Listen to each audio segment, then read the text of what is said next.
Hello everyone, and I know it said something about the tarot card deck on my last video. I will actually do an update on that tomorrow night. So I'll do the weekly one for tomorrow night. I know it's halfway through the week, but that's, just got a couple things I need to do tonight. So for that reason, I'll have to postpone that one more night. But at any rate, Missouri Day of History. Get caught up on this one. See what we have here. So, I believe I stopped at Laura Ingalls Wilder. Here we go. I got 4 to catch up on. So, February the 8th, we're going back to 1853. The first planned suburban community west of the Mississippi is established. The suburbs were born in Missouri when state lawmakers approved the incorporation of the Kirkwood Association. Many residents of St. Louis were looking to move out of the city following the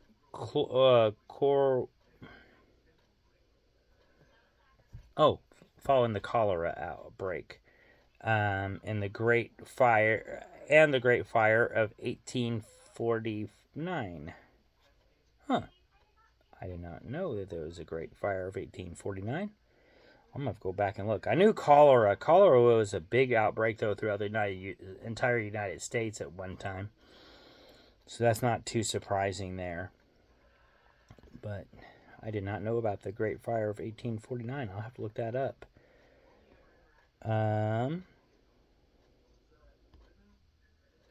Okay, so the Prostine area is 15 miles west of the town along the Missouri Pacific Railroad, which offered a fresh start and more space to raise growing families.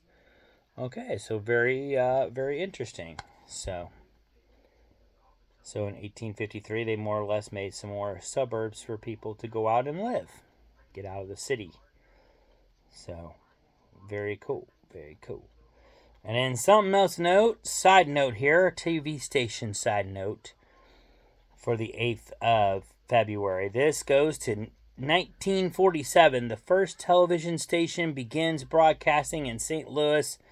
KSD was one of the only 13 TV stations operating across the country at that time.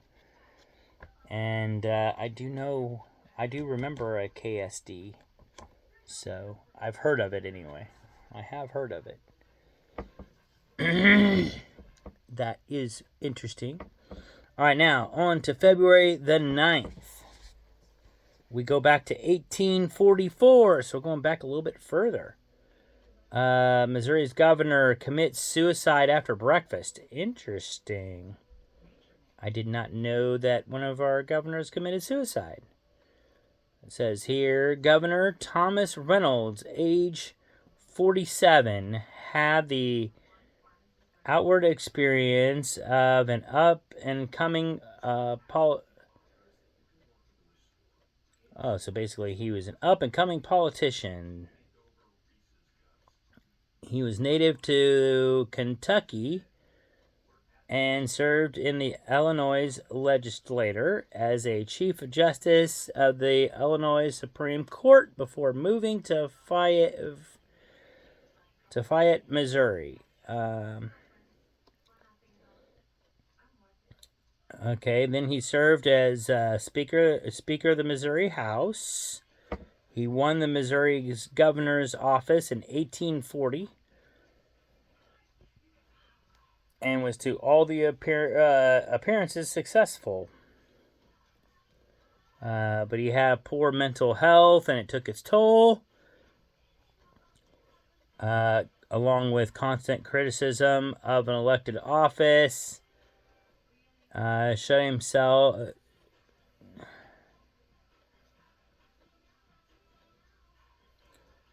Oh, so he locked himself in the office of the governor's mansion, and shot himself in the head. He was buried at Woodland Cemetery in Jeff City. Ah, interesting. And the thing of it is, I've actually heard. I don't know if that's. Let me go back a page or two because I want to look something here. Because I think it said something about the governor's mansion. Here we go. I think 1872.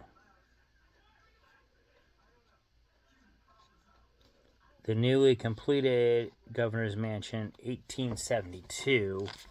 That happened 1844. So that was a different governor's mansion. But it might be on the same.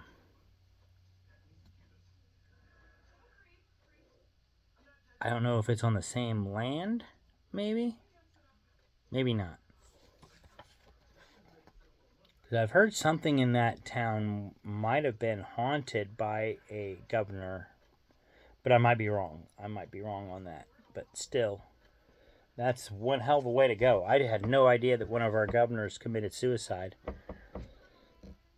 That is new information for me.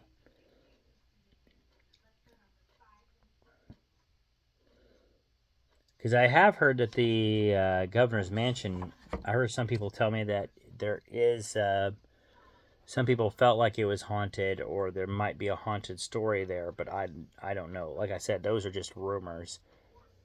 I don't think it would be this guy because, like I said, he died in 1844, and the new governor's mansion was completed in 1870. So that would have been 30 years later. Anyway, so February the 10th, we're going back to 1841. We're still going back in time, guys.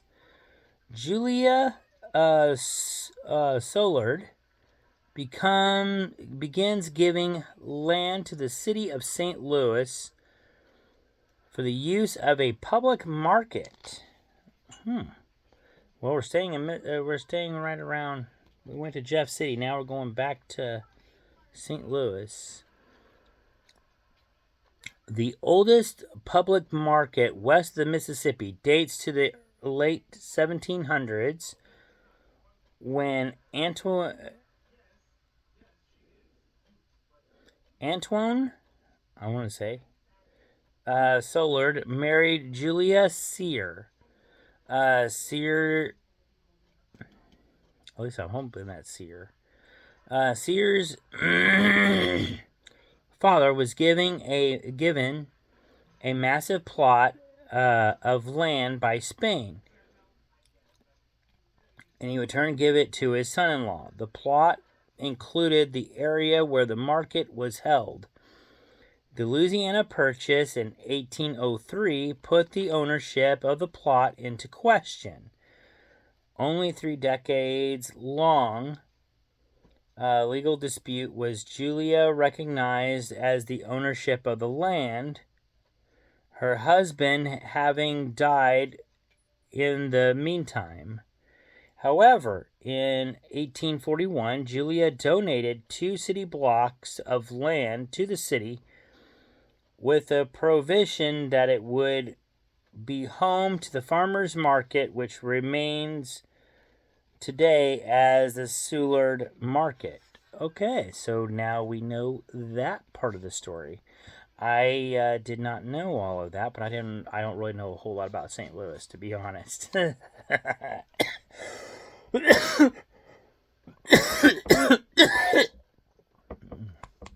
Excuse me. I know every city pretty much has a farmer's market. At least they do around here. But I had no idea. I didn't know all this history of the one in St. Louis. I guess I do now. All right.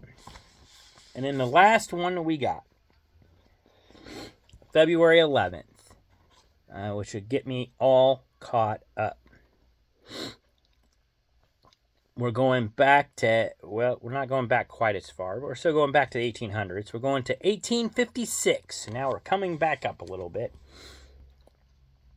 The U.S. Supreme Court hears the case of Dred Scott. Well, I know a lot about the Dred Scott case. The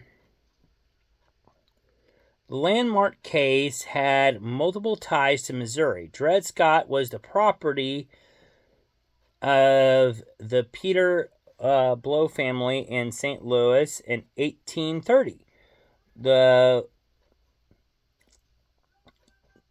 Excuse me.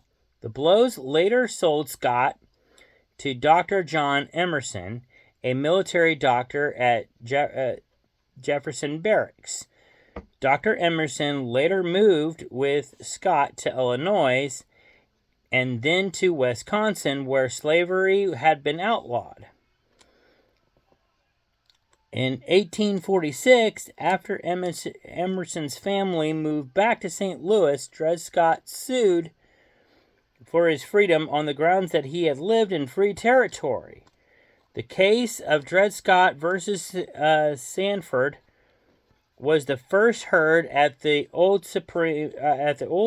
courthouse in St. Louis. Later in 1857, the High Court ruled that slaves were not citizens. The Missouri Compromise was void,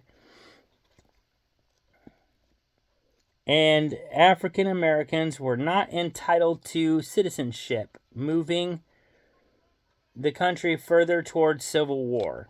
Of course, I knew about the case. I had no idea that it had. Well, I didn't know that it had ties to Missouri. I didn't know that it was St. Louis. But I do remember that case. I didn't know that it was February 11th either. But I do remember that court case. They went over that a lot in school, actually. I do remember it having heavy ties to Missouri. And I do remember it, that case having a lot to do with the Civil War. So, yeah. That was quite a case. And